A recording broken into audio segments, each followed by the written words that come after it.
এই যে সরকার সবার আগে বাংলাদেশ বলে, কিন্তু সীমান্ত হত্যার ব্যাপারে কোনো কথা যখন সরকার বলে না, কোনো কূটনৈতিক পদক্ষেপ নেয় না, তখন আমাদের মনে হয় যে আসলে সবার আগে তো বাংলাদেশ, এটা তাদের মুখের বলি, কাজের ক্ষেত্রে সেটা আমরা দেখতে পাই না।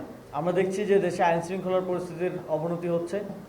আমরা বিগত অন্তর্বর্তী সরকারের সময় বারবার শুনেছি যে নির্বাচিত সরকার আসলে সব সমস্যার সমাধান হয়ে যাবে, আইন শৃঙ্খলা পরিস্থিতি অনেক উন্নত হবে। আমরা বর্তমান সরকার আসার পর স্বরাষ্ট্রমন্ত্রী থেকে বারবার শুনি যে কোনো মব চলবে না, আইন শৃঙ্খলা পরিস্থিতি খুব ভালো আছে।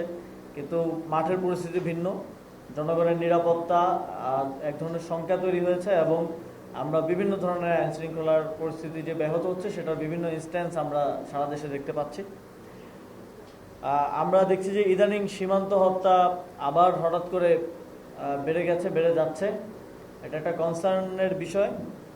আমরা আশা করি যে সরকার সীমান্ত হত্যা রোধে শক্তিশালী ডিপ্লোম্যাটিক অবস্থান নিবে, এবং এজন্য ভারত সরকারের কাছে এটা প্রশ্ন রাখবে, এবং ভারতের যে বাংলাদেশে রাষ্ট্রদূত আছেন তাকে ডেকে নিয়ে সরকার জবাবদিহিতা চাইবে যে এই সীমান্ত হত্যা কেন বাড়ছে। আমরা আমাদের দেশের নাগরিকদের নিরাপত্তাটাই সর্বাগ্রে দেখতে চাই।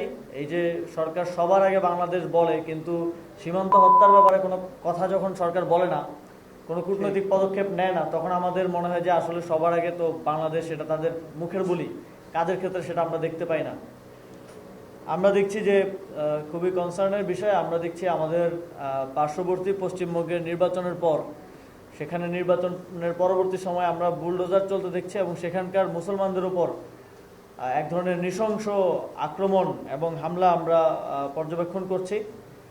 আমরা আমাদের বিভিন্ন গণতান্ত্রিক লড়াইয়ে আমাদের ভারতেরও বিভিন্ন অংশের জনগণকে আমাদের পাশে পেয়েছি।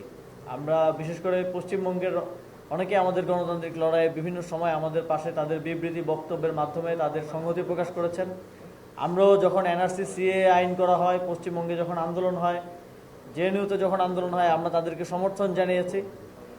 তো জনগণের সাথে আমাদের যে একটা সম্পর্ক গণতান্ত্রিক মূল্যবোধের জায়গা থেকে, সেটা আমাদের অব্যাহত ছিল, এবং তারই ধারাবাহিকতায় আমরা পশ্চিমবঙ্গে যারা হামলার শিকার হচ্ছেন, যারা কমিউনাল ভায়োলেন্সের শিকার হচ্ছেন, যারা একটি উগ্রবাদী শক্তির দ্বারা নিষ্পেষণের শিকার হচ্ছেন, তাদের প্রতি আমাদের সংহতি সমর্থন জানাচ্ছি, এবং এই ধরনের ঘটনার আমরা তীব্র নিন্দা ও প্রতিবাদ জানাচ্ছি।